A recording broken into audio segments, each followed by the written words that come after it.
Yeah. Did you guys like the exhibit? Yes. Yeah. A lot. Yeah. What do you think of all the things that were there?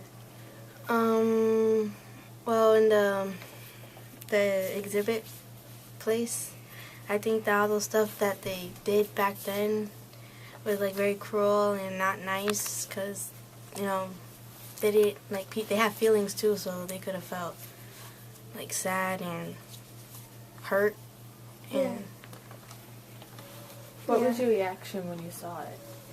I was just like shocked, because I didn't know they did all that stuff to them. Like, I just thought they kept them as slaves, but I didn't know they did all of that, and told them they couldn't vote, and hung them and threatened them and killed them, I guess. What do you think of all the children's books and the games and the ads that people didn't even really notice were racist? I didn't really like about the 10 Little Monkeys thing. Instead of that, the monkeys, it was black people, kids. Not a very nice word. Yeah. So I didn't think that was really nice, because I just didn't think that was nice at all. Okay. So at the Mark Twain House, we have been trying to bring this exhibition here since 2008, really because we felt very strongly about the message that the exhibitions have and their relevance in both today's times, but a lot of ties with Mark Twain. Twain had grown up in the slaveholding South, 1830s. His family owned slaves, and he really changed his attitudes towards African Americans throughout his life through contact with people like Frederick Douglass and his wife's abolitionist family. Were very key in the changing of his opinions. And even by the end of his life, he was really an advocate for equality, and he wrote very scathing pieces and used his kind of pithy humor to really put his point across about the equality of people. And so there's a lot of ties between Twain's life and the evolution of his thoughts with the Hateful Things exhibition that we brought from the Jim Crow Museum at Ferris State University, because the Jim Crow Museum's exhibition, Hateful Things, is really trying to start that dialogue with people and using this imagery that's really difficult to look at and difficult to see, difficult for people to explain even to themselves, and really open a dialogue about what these images mean to them, if they have a historical perspective on it, like they lived through it as a child, or also just having seen it for the first time, their kind of gut emotional reaction. And a lot of it ties in with Twain as well, because his book Adventures of Huckleberry Finn, which he wrote in 1885, continues to be a controversial book because of its use of the N-word. And it's been banned almost every year since it was published, and continues to have schools question whether they should have it on reading lists, or whether they should have it on alternate reading lists, or whether they shouldn't use it at all. And it's something that we deal with almost every day here at the Twain House.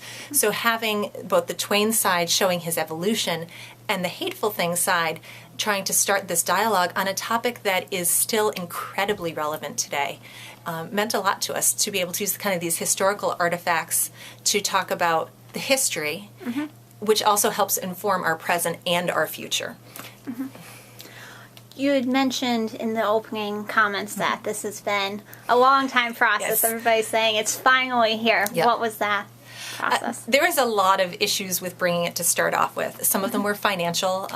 For the museum, in the 2008 time period, we were undergoing a period of financial instability, and so we weren't able to bring in a traveling show per se.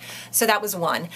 Also, we had funders question why we were doing it, the same kinds of things that people are questioning, why are you bringing this here? And now we're in a place, financially, that we're able to do it, which is great. We're financially solvent, and we love that. But it's also when you explain to people the concept of the exhibition, especially having the Mark Twain side and then having the Hopeful Things exhibition with it, people really understand the purpose of why we're bringing it here, and that it's not just to show these hateful images, but there's a reasoning behind it, and there's a conversation that we really want to have here, and this is the perfect place to have it, because it's a very safe environment for people to be able to see these pieces. It's a museum. It's not, although the pieces are controversial, the site itself isn't. And so people are able to see the pieces at their leisure, digest them, and have a conversation and a dialogue and a personal experience without feeling, kind of funny about it. I had the question.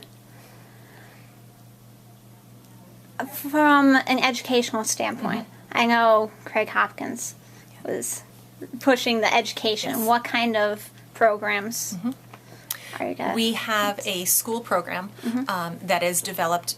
First of all, I should say that the exhibition really isn't intended for children under the age of 13. So most of our educational program is, late middle school or high school, definitely related, or older college, of course, is fine. But he has worked with a group from the University of Connecticut interns. Craig himself was actually a teacher for about 35 years. So he's got a great background in this.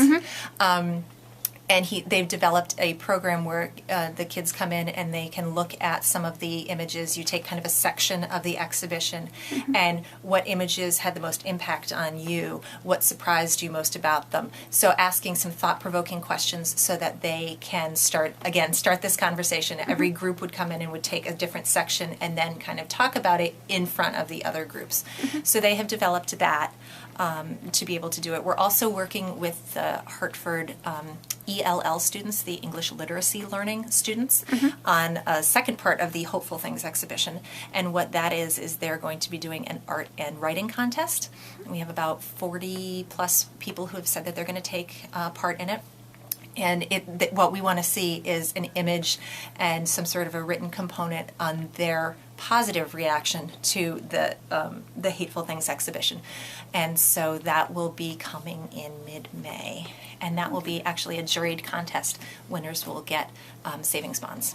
Oh, wow. Yeah. Okay, last question. Sure. From your personal experience, because I know when I walked into an exhibit, it was like, whoa. Yeah. What were your thoughts when you first saw it? What drew you to the subject? And I think what really draws me to it is the fact that it is still so relevant. A lot of the images in the exhibition are from the late 19th century up through the 1960s, the Jim Crow era.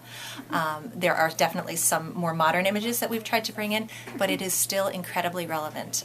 Every day there are examples in the newspapers of race issues and race riots and these kinds of things that still happen. And I think that as far as we have come, there's so much more that we can do, and to be able to have a place where people can talk about it and really have a positive emotional response to negative imagery, I think is incredible.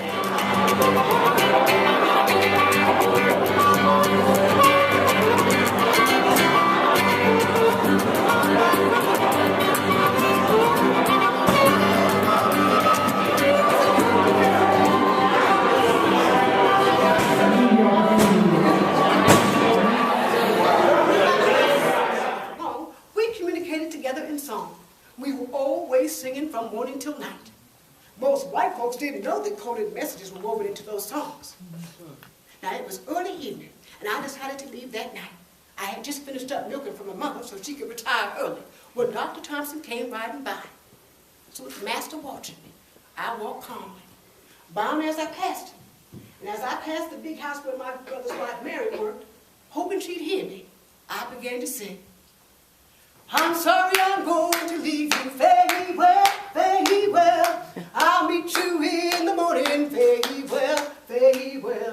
I'll meet you in the morning, very well, very well. I'm bound for the promised land, very well, very well.